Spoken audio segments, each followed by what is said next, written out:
Hello student, स्वागत है आप सभी का पॉली वाला टेक्निक के एक नए वीडियो में। और बात करेंगे इस वीडियो में कि यूपी पॉलिटेक्निक जी कप काउंसलिंग 2025 के किस राउंड में कितनी कितनी सीटें मिलने वाली हैं। अगर आपका रैंक मान लीजिए कि इतने से इतने तक है, इतने से इतने तक है, तो आपको किस राउंड में कॉलेज मिलने के चांसेस हैं। जैसे किसी बच्चे का रैंक मान लीजिए कि 40,000 के आसपास है, तो क्या उसको फर्स्ट राउंड में कॉलेज मिल सकता है या फिर नहीं। किसी बच्चे का कहिए कि जो रैंक है वो 20,000 है, तो क्या उसको फर्स्ट राउंड में कॉलेज मिल सकता है या फिर नहीं। अर्थात ऐसे कह लीजिए कि फर्स्ट राउंड में, सेकंड राउंड में और थर्ड राउंड में कितने से कितने रैंक तक के बच्चों को कॉलेज मिलता है। खास करके अभी आपका फर्स्ट राउंड चालू होने वाला है, तो फर्स्ट राउंड में आपके कितने से कितने रैंक तक के बच्चों को कॉलेज अलॉट होने वाला है, अर्थात कॉलेज मिलने वाला है। इस वीडियो में इसी के बारे में बात करेंगे। कुछ बच्चे सीट के बारे में पूछ रहे थे कि सर सीटें कितनी हैं यूपी पॉलिटेक्निक में। तो जो आपकी टोटल सीटें हैं गवर्नमेंट और एडेड की, वो आपकी अप्रॉक्स 49,000 के आसपास है। अगर मैं केवल गवर्नमेंट पॉलिटेक्निक की सीटों की बात करूं तो वो आपकी 45,000 के आसपास है। जो डी फार्मा वाले बच्चे हैं, ग्रुप E1 E2 वाले बच्चे हैं, वो भी पूछ रहे हैं कि सर डी फार्मा में बताइए कितने गवर्नमेंट कॉलेज है, कितनी सीटें हैं। आपके पास 2 गवर्नमेंट कॉलेज है और 2-3 आपके एडेड कॉलेज है। अप्रॉक्स आपके पास 350 के आसपास गवर्नमेंट और एडेड दोनों मिलाकर के 300 350 के आसपास आपके पास सीटें हैं। जाहिर सी बात है कि अगर आपका रैंक वगैरह 300-400 के आसपास है, तो आपको गवर्नमेंट कॉलेज मिलने के चांसेज है और अदरवाइज आपको गवर्नमेंट कॉलेज मिलने के चांसेज नहीं है। ये डिपेंड करता है, कभी-कभी 1000 रैंक पे भी एडमिशन हो जाता है, कभी-कभी 2000 पे भी हो जाता है। ये क्यों हो जाता है? कुछ रिजर्वेशन की सीटें होती है। जैसे मान लीजिए कि 350 में कोई भी गर्ल्स नहीं है, जो पहली गर्ल्स है जिसका सबसे अच्छा रैंक आया है वो 1000 आया है या फिर 2000 आया है, तो रिजर्वेशन की सीटें होती हैं, तो उनको ये सीटें मिल जाती हैं। इसी प्रकार से गर्ल्स की बात करें तो उनका एडमिशन कभी-कभी 5000, कभी-कभी 10,000 पे भी ऐसे जाकर के हो जाता है, क्योंकि रिजर्वेशन की सीटें होती हैं और वो बच्चे कम हैं, तो उनका कन्फर्म है, उनका रैंक भले ही ज़्यादा आया हो, उनका एडमिशन वगैरह कन्फर्म हो जाता है। तो ये आपकी सीटें वगैरह रहने वाली है। एक और चीज़ मैं आपको बता दूँ कि जो भी बच्चे हमारे स्तर से काउंसलिंग वगैरह कराना चाहते हैं, लिमिटेड सीटें बची हुई है, व्हाट्सएप पे कॉन्टैक्ट करके आप डायरेक्टली पेमेंट करके, अब ज़्यादा समय है नहीं आपके पास, अगर काउंसलिंग आपको नहीं मालूम है तो, और आप अपने स्तर से कर सकते हैं, कर लेंगे, कोई दिक्कत नहीं है। अगर आप साइबर कैफ़े से कराना चाहते हैं, करा लेंगे, कोई दिक्कत नहीं है, बशर्ते कि लापरवाही ना हो और कोई गलती ना हो जिसकी वजह से आप बाहर हो जाएँ, 1 साल आपका वेस्ट हो जाए। अगर आप हमारे स्तर से काउंसलिंग कराना चाहते हैं, तो करा सकते हैं। यहाँ से अच्छे तरीके से आपकी काउंसलिंग वगैरह की जाएगी कि हाँ, आपको कोई ना कोई सरकारी कॉलेज देखने को मिल जाए। अंत तक पूरी कोशिश की जाएगी। देखिए आगे क्या होता है, सीट खाली के ऊपर डिपेंड करता है और बच्चे कितने इस बार ज़्यादा हो गए हैं आपको भी मालूम होगा, और आपकी किस्मत के ऊपर लास्ट में डिपेंड करता है कि जैसे कई बच्चे डॉक्यूमेंट वेरिफिकेशन में बाहर हो जाते हैं, वो सीटें खाली मिलती है, तो हम लोग वो बच्चों का चॉइस फिलिंग कर देते हैं, वो कॉलेज देखने को मिल जाता है।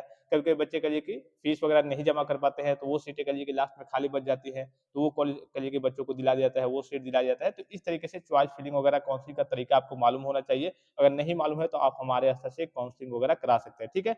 टोटल अगर आप लिस्ट देखेंगे तो आपके 148, मैं पॉलिटेक्निक की बात कर रहा हूँ, ग्रुप ए वाले बच्चों की बात कर रहा हूँ, टोटल आपके पास 148 गवर्नमेंट कॉलेज है, या आप ऑफिशियली चेक कर सकते हैं वेबसाइट पे जाकर के। डायरेक्ट लिंक मैं आपको इसी वीडियो के डिस्क्रिप्शन बॉक्स में दे दूंगा। यहाँ पे जैसे आप इंस्टीट्यूट वाले ऑप्शन में आएंगे, तो इसमें देखेंगे आपको कई सारे ऑप्शंस देखने को मिलेंगे कि हाँ, आप किस प्रकार के इंस्टीट्यूट में एडमिशन लेना चाहते हैं। अगर वहाँ पे आप देखना चाहते हैं कौन कौन से ब्रांच है, कौन कौन से कॉलेज में कौन कौन सी सीटें हैं, तो यहाँ पे आप गवर्नमेंट एडेड जिस भी प्रकार का देखना चाहते हैं वो सारी चीज़ों को आप देख सकते हैं। सर्च वाले ऑप्शन पे क्लिक करेंगे। अगर आप अपने जिले में देखना चाहते हैं कि भाई बनारस में कितने कॉलेज हैं, यहाँ पे कितने कॉलेज हैं, यहाँ पे कितने कॉलेज हैं, तो आप अपना डिस्ट्रिक्ट यहाँ पे चूज़ कर लेंगे, ठीक है? अगर कोई विशेष ब्रांच के बारे में आप जानकारी चाहते हैं कि हाँ, यहाँ पे ये ब्रांच है या फिर नहीं, तो वो भी आप देख सकते हैं। जैसे मान लीजिए कि गवर्नमेंट पॉलिटेक्निक जहाँ मुज़फ्फरनगर आ गया, व्यू डिटेल्स वाले ऑप्शन पे आपको क्लिक करना है। जैसे इस पे क्लिक करेंगे, तो यहाँ पे आपको सारी चीज़ें देखने को मिल जाएँगी कि हाँ, यहाँ पे कौन-कौन से ब्रांच अवेलेबल है। जैसे यहाँ पे आपको दिख रहा होगा 75 सीट यहाँ पे है, सिविल इंजीनियरिंग में इलेक्ट्रॉनिक्स इंजीनियरिंग है, इसमें 75 सीट है, मैकेनिकल इंजीनियरिंग प्रोडक्शन इसमें 75 सीट है, और इन्हीं तीनों का क्या है, लेटरल एंट्री है। आपको मालूम है कि लेटरल एंट्री में सीटें कम रहती हैं, 7-7 सीटें रहती हैं। ये चीज़ आप समझ गए। अब बात कर लेते हैं कि आपका फर्स्ट राउंड में कितना रैंक आपका आया है, तो आपको कॉलेज मिलने के चांसेस हैं। तो अगर आपका रैंक 20,000 के आस-पास आया है, कितना है? अगर आपका रैंक 20 से लेकर के 25,000 के आस-पास आया है, ये सारी चीज़ें डिपेंड करती हैं कि हाँ, आप कौन-सा ब्रांच चूज़ करते हैं। जैसे ज़ाहिर-सी बात है, फर्स्ट राउंड में बच्चे टॉप लेवल के कॉलेज और टॉप लेवल के ब्रांचेज़ चूज़ करते हैं। तो फर्स्ट राउंड में, और आपकी सीटें जो मोटा-मोटी है, मैंने आपको बताया कि 45,000 के आस-पास है, तो फर्स्ट राउंड में आपके 50%, 40 से 50% के आस-पास आपकी सीटें फुल होती हैं। अर्थात अगर यहाँ पे 75, यहाँ पे 30 से लेकर के आपका 35 तक आपका यहाँ पे सीट वगैरह फुल हो जाएगा, 40 तक भी फुल हो जाता है, फर्स्ट राउंड की बात करें, ठीक है? इसी प्रकार से सेकंड राउंड में बात करेंगे, तो यहाँ पे 35 मान लीजिए कि आपका 75 हो गया, फिर आपका 40 सीट बच गया है, 40 में आपका सेकंड राउंड में कुछ जाकर के फुल हो जाएँगे, मान लीजिए कि आपका इसमें से आपका 15 फुल हो जाएगा, फिर थर्ड राउंड में जाकर के 15 फुल हो जाएगा, ये आपका 30 हो गया इधर, फिर 10 बचा इसमें से, तो ये 10 जाकर के आपका फोर्थ राउंड और फिफ्थ राउंड में जो अदर स्टेट वाले बच्चे होते हैं और यूपी के बच्चे उसमें सम्मिलित होते हैं, तो अदर स्टेट वाले बच्चों में कुछ अगर जिनका रैंक वगैरह अच्छा खासा होता है, तो उनको वो सीटें वगैरह देखने को मिलती है। तो इस तरीके से आपकी सीटें वगैरह अलॉट होती हैं। अगर आपका रैंक वगैरह 20,000 से लेकर के 25,000 के आस-पास आया है, तो फर्स्ट राउंड में आपके सीट अलॉट होने के चांसेस काफ़ी ज़्यादा है। अब ऐसा नहीं है कि हाँ, आपका 25,000 रैंक आया है, आपने केवल जीपीएल यानी कि जीपीएल के लिए काउंसलिंग कराया है, तो जीपीएल मिल जाएगा, नहीं।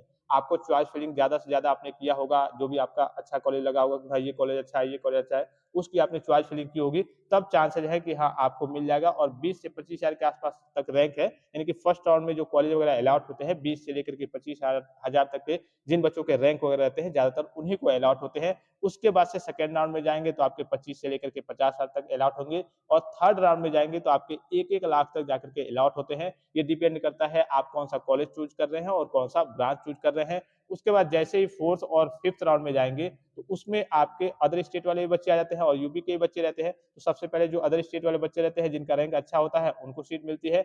उसके बाद से जो यूपी वाले बच्चे रहते हैं, जिनका रैंक करिए कि 1 लाख है, 1.5 लाख है, अगर सीट खाली रहती है, तो उनको कॉलेज वगैरह अलॉट होते हैं। तो इस तरीके से आपके कॉलेज वगैरह की अलॉटिंग होती है हर एक राउंड में। तो आई होप ये वीडियो आपको काफ़ी ज़्यादा हेल्पफुल और इन्फॉर्मेटिव लगा होगा।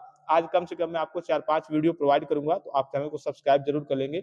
यहाँ पे काफ़ी आपको काम की चीज़ें मिलने वाली है, जैसे अभी आपको काउंसलिंग कैसे करना है, ठीक है? आप हमारे स्तर से भी काउंसलिंग वगैरह करा सकते हैं। इसके अलावा आपका फीस कितना लगने वाला है, आगे आपका क्या प्रोसेस रहने वाला है, सारी जानकारी आपको यहाँ से जल्द ही देखने को मिल जाएगी। सारी वीडियो आपको टेलीग्राम पे देखने को मिल जाएँगे। ऑफ़िशियली सबके लिए नोटिफ़िकेशन भी रिलीज़ कर दिया गया है। तो फिलहाल इस वीडियो में इतना ही, इजाज़त दीजिए। धन्यवाद। Thanks for watching. मिलते हैं नेक्स्ट वीडियो में।